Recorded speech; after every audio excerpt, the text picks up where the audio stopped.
Hello and welcome to evening cleanup. It's Saturday noon. It's not evening. 19.1. We've just done it. Well, I've done it yesterday, Josh did it today. Here comes the tips and strategies from evening cleanup.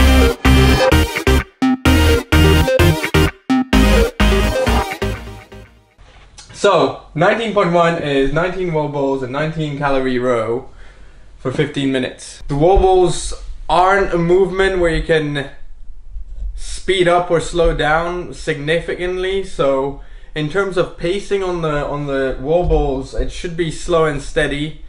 You shouldn't really spike your heart rate there or try and go for a ridiculous time on the wall balls, because it's just going to be marginal gains.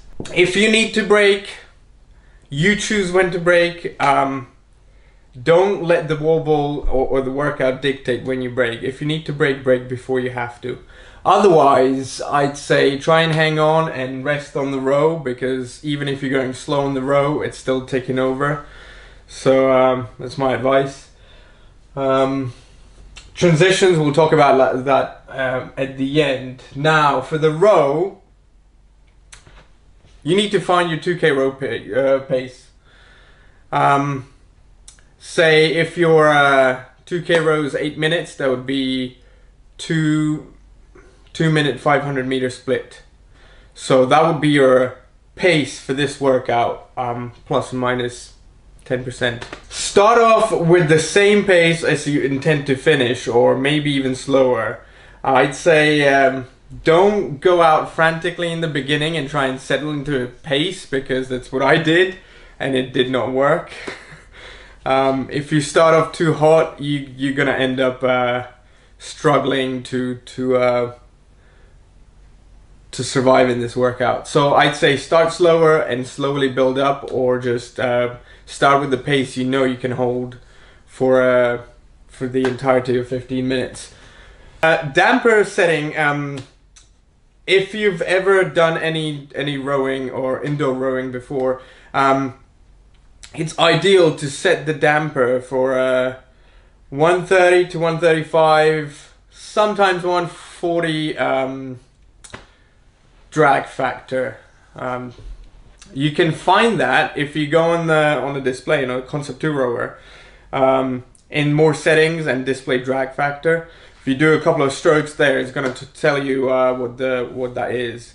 So that on a clean rower, clean fan and everything, on a new rower, it's about 5 or 6 damper settings.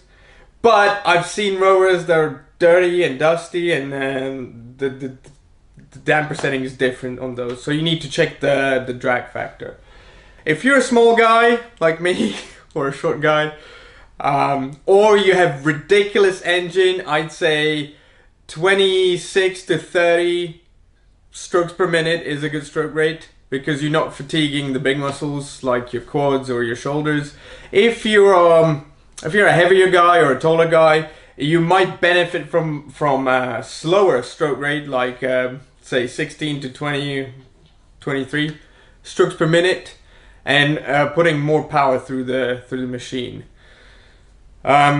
This ultimately comes down to what you used to and how you train in your sessions.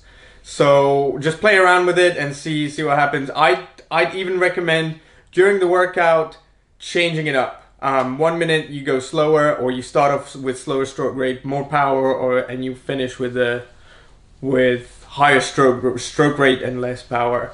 Whatever feels comfortable. Straps, last thing, straps. Leave the straps loose. I recommend putting your feet into the rower, strapping on, and then turning the clips out about 180 degrees, and that should leave the straps perfect and loose. They stay upright when you leave the rower, and they're easy to get into. Another thing is, last thing about the row, when you're getting into your rower, put one foot in first, grab the handle and do that first pull before your second foot is in the rower. So you start pulling and then you get your second foot in. Okay, that's just a quick tip on how to get the flywheel going. Just general stuff, general tips is this is a pacing workout. If you go out too hot, it's gonna burn, it's gonna hurt. So start off slower than you think you should. And transitions. This is big because when I've done it yesterday, I think I've lost about 6 seconds per round on average in transitions, going from a rower to a wall ball and from a wall ball to a rower. So over the course of 8, 10, even more rounds, you're gonna be losing almost a minute of your time. So if you can have your wall there where you're gonna be doing wall balls and your rower perpendicular to it, so you're rowing this way and the wall is here, so you just get off the rower and the wall ball's right there. That's gonna be very, very beneficial. Even if you slow down on your row, there is no transition time whatsoever. So you're saving a lot of time. I think that's it for me. Go get them. Good luck.